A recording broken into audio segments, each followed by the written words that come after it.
Alors bonjour à toutes et à tous, bienvenue sur dailyfx.fr. Nous sommes le vendredi 4 septembre 2015, le premier vendredi du mois, la publication des chiffres de l'emploi aux États-Unis, des marchés financiers stabilisés hier par la Banque Centrale Européenne et un gouverneur de la Banque Centrale Européenne qui n'a pas déchu le marché, qui a certes revu en baisse les perspectives de croissance et d'inflation au sein de la zone euro, mais qui a surtout rappelé que la Banque Centrale Européenne conserverait durablement et peut-être même amplifierait ces mesures monétaires accommodantes. Ce qui a permis donc au marché actions de se stabiliser, notamment à la Bourse de Paris. J'en parlerai dans le morning meeting. Vous assistez donc au programme Good Morning Euro-Dollar. On va faire le point sur le dollar américain, puisqu'aujourd'hui, la publication des chiffres de l'emploi, le rapport officiel pour le mois d'août, c'est le catalyseur de la dynamique générale du dollar américain. Puis bien sûr, un tour d'horizon des paires majeures. C'est donc le programme de ce matin. Alors, moi j'ai plusieurs choses à vous montrer.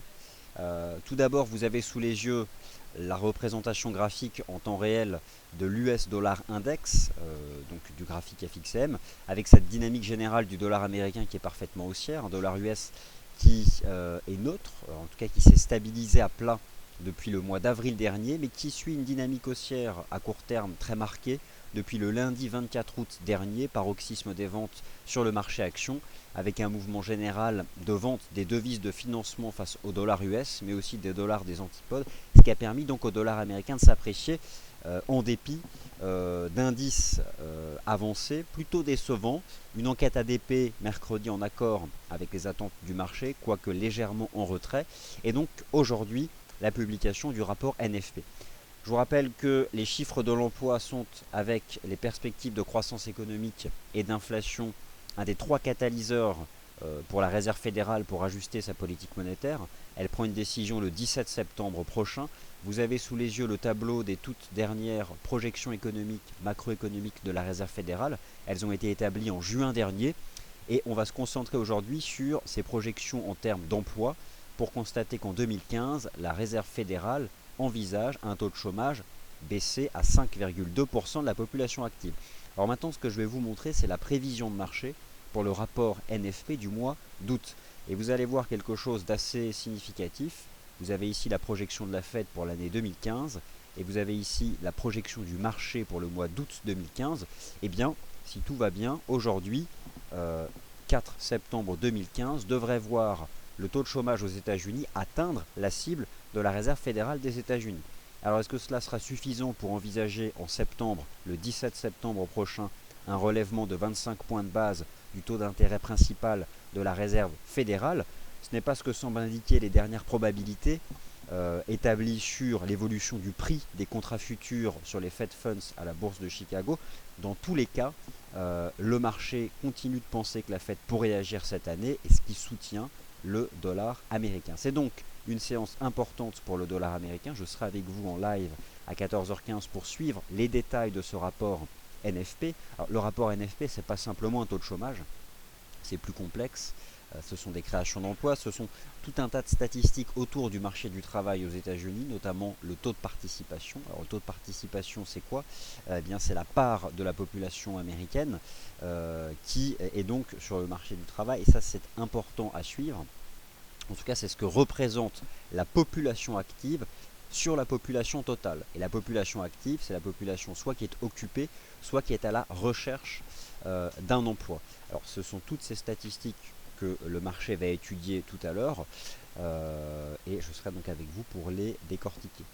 217 000 créations d'emplois au mois d'août, c'est ce qu'envisage le marché, 5,2% pour le taux de chômage, à savoir un taux de chômage en baisse, c'est ce qu'envisage le marché pour le mois d'août. Alors, ces données fondamentales, elles seront actualisées tout à l'heure. Maintenant, j'en viens au marché et le lien avec le marché. Depuis désormais 1, 2, 3, 4, 5, 6, 7, 8 séances consécutives, le dollar américain s'apprécie. Alors cette tendance haussière à court terme du dollar américain, elle était bien captée par l'analyse technique avec un certain nombre de signaux techniques justement positifs, tout simplement des cassures de résistance sur les prix et sur le momentum du marché qui est ici représenté par l'indicateur technique RSI. La perspective pour le dollar américain, c'est de le voir poursuivre sa progression en direction des sommets annuels, les sommets annuels qui sont ici indiqués sur le FXM US Dollar Index, avec une cible à 12 162 points. Donc pour le moment, la dynamique générale du dollar américain, elle reste haussière à court terme, ce qui s'est traduit notamment par un repli des paires majeures en dollars et notamment du GBP-USD. Alors je commence le tour d'horizon des paires majeures par la dynamique du câble, de loin la dynamique à court terme tendancielle la plus limpide du marché sur la base de l'analyse technique, avec un signal de vente qui avait été donné le 27 août dernier, la cassure d'un support et depuis une succession de chandeliers de baisse, je confirme ce jour, et nous y sommes presque, l'objectif de cours indiqué non pas par moi, mais par l'analyse technique, le support des 1,5170 $. Le support des 1,5170 $, une cible engagée depuis la semaine dernière, eh bien, la probabilité est forte de l'avoir atteinte aujourd'hui. Depuis le 24 août dernier, vous pouviez avoir le souci de chercher des stratégies d'achat sur le dollar américain.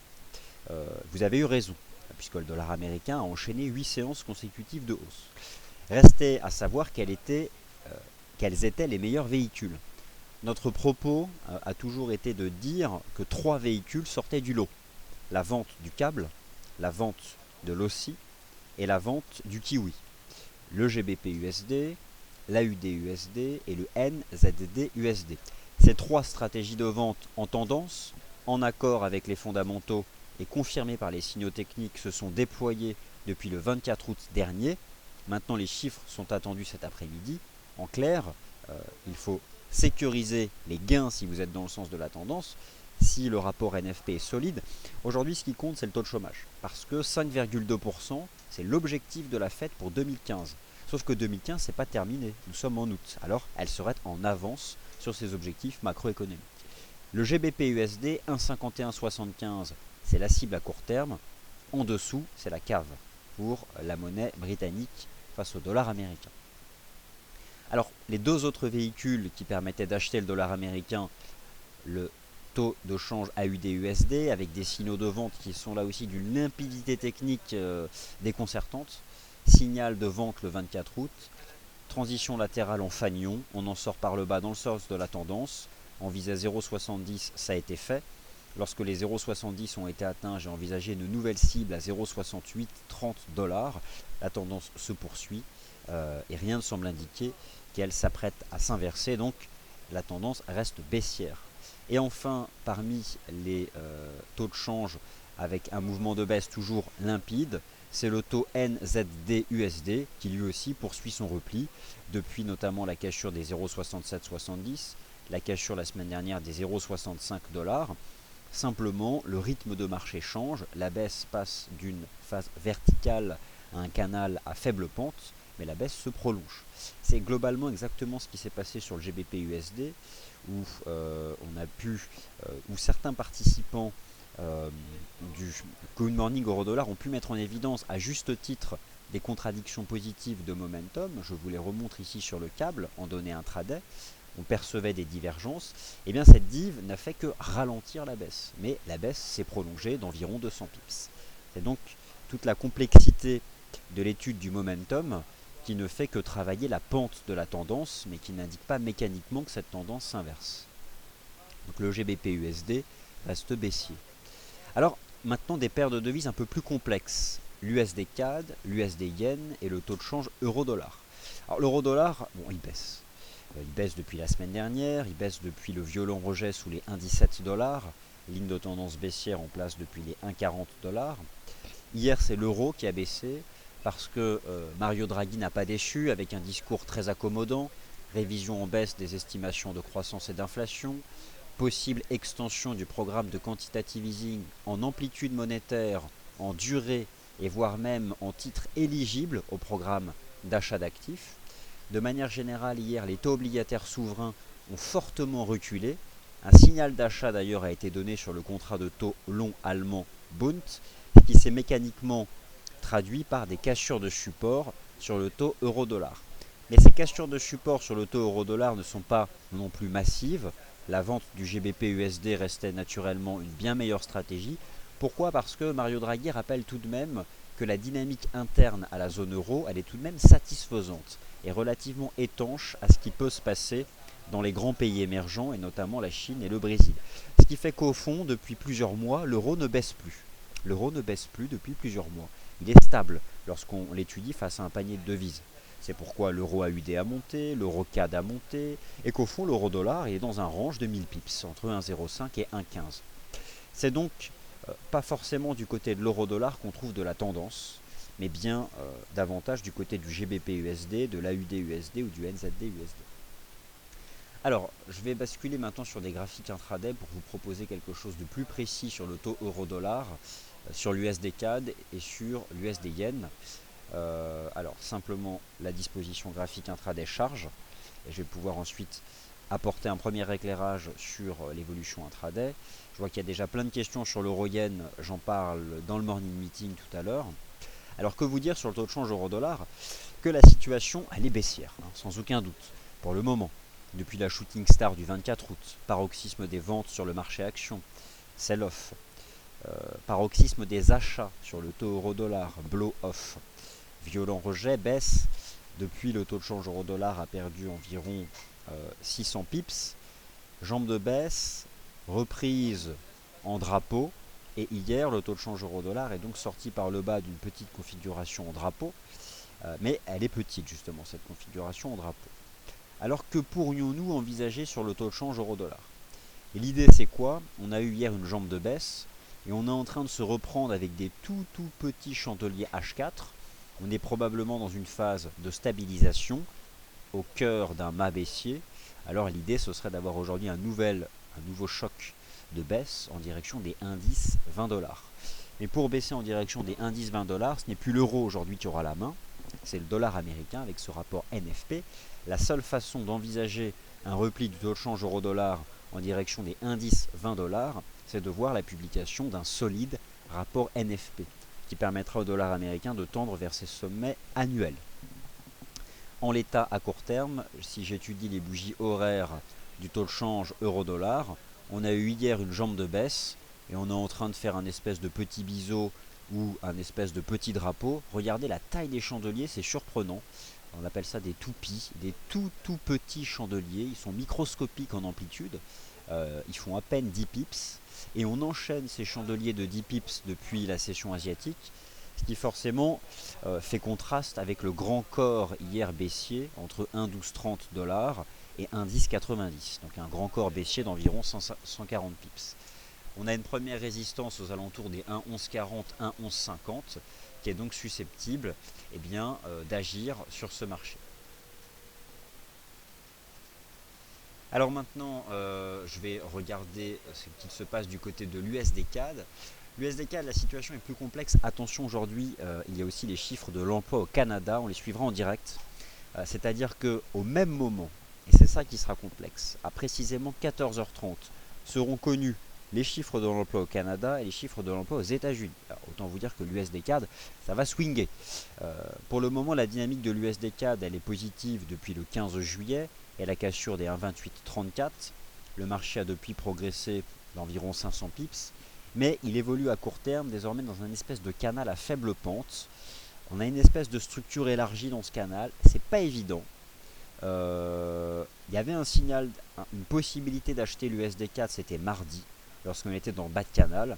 Mais en fait, depuis, c'est parfaitement neutre, parfaitement flat. Et je pense que le marché du travail, le marché attend de constater comment se comporte le marché du travail au Canada, avec notamment la baisse du prix du pétrole en août. Il est possible que l'industrie énergétique au Canada ait supprimé des emplois pour s'adapter à la baisse du prix de l'énergie, ce qui pourrait mettre la pression sur le dollar canadien. Donc on verra. Dans tous les cas, si on a un bon rapport NFP aux États-Unis et des chiffres de l'emploi au Canada qui sont décevants, cela devrait soutenir la dynamique positive du taux USD CAD, qui au moment où je vous parle se trouve un peu au milieu de nulle part, après avoir rebondi sur la partie basse de son canal. Enfin, l'USD Yen. Eh bien écoutez, sur l'USD Yen, c'est le même topo depuis le début de la semaine. C'est la neutralité la plus complète, en plein milieu d'un range 115-125, avec ce rapport au risque que nous connaissons. Toujours cette problématique de savoir si on a retracé le choc baissier d'août ou si on a retracé le rebond de la semaine dernière. L'USD Yen est au milieu de nulle part. Et je dois admettre que parmi toutes les paires majeures, c'est sur laquelle il m'est pour le moment impossible de vous proposer une vue de marché, ni à court terme, ni à moyen terme, c'est parfaitement neutre. Alors, je ne m'engagerai pas, je ne préfère rien dire que dire des bêtises. Si vous êtes plus éclairé que moi sur le taux USD-Yen, n'hésitez pas à partager. Alors, je mets en plein écran ici le taux USD-CAD et je jette un œil à vos toutes premières questions. Donc, il y en a un certain nombre, vous êtes nombreux à me dire bonjour, je vous salue aussi. Le son, en effet, je ne l'ai peut-être pas augmenté, autant pour moi, il n'était pas à fond, mais bon, c'était pas très fort, mais je pense que vous m'avez quand même entendu. Alors, question sur l'euro-yen. Alors, l'astico, c'est moins de 5%. Alors, ça dépend ce que vous dites, moins de 5%. La projection de la Fed pour l'année 2015, c'est pas moins de 5% pour le taux de chômage aux États-Unis. Je vous remonte le tableau. Alors, le tableau, je ne l'ai pas créé moi-même. Vous pensez que je me trompe en vous montrant ce tableau. Mais ces projections de la Réserve fédérale que vous avez ici sous les yeux pour 2015, elles viennent directement du site de la Réserve fédérale des États-Unis. Donc je confirme que pour 2015, la Fed envisage 5,2% pour le taux de chômage. Moins de 5%, ce sont ses projections pour l'année 2016, comme ce tableau vous l'indique. Et en effet, donc, l'Astico, la Fed regarde beaucoup de statistiques, le salaire horaire moyen, le taux de participation, la structure des emplois qui sont créés. Lorsque le rapport NFP met en avant des créations d'emplois, sont-ils temporaires? S'agit-il de CDI? Dans quelle industrie ces emplois sont créés? Il y a tout ça qu'il faut étudier, mais toutes ces statistiques et cette structure des créations d'emplois, ce sont des données qui sont disponibles sur le site de la BLS. Alors vous pouvez taper simplement sur Google BLS, c'est le Bureau du travail fédéral aux États-Unis, et c'est la BLS qui édite le rapport sur le marché du travail aux États-Unis. Alors, je réponds à la question sur l'USD-CHF, parce qu'on peut considérer qu'à peu de choses près, c'est la même chose que l'euro-dollar et à l'envers. L'USD-CHF, je confirme mon objectif proposé hier, 0,98, avec aujourd'hui un beau pullback sur le support à 0,9690. Objectif 0,98 sur l'USD-CHF. Il y a une question sur l'euro-yen, j'y réponds et c'est promis dans le morning meeting de 11h. Voilà, c'est la fin du Good Morning Euro-Dollar. Merci à toutes et à tous. Prochain point de marché, le Commodity Market Report, les 8 matières premières couvertes tout à l'heure. D'ici là, portez-vous bien et à tout à l'heure.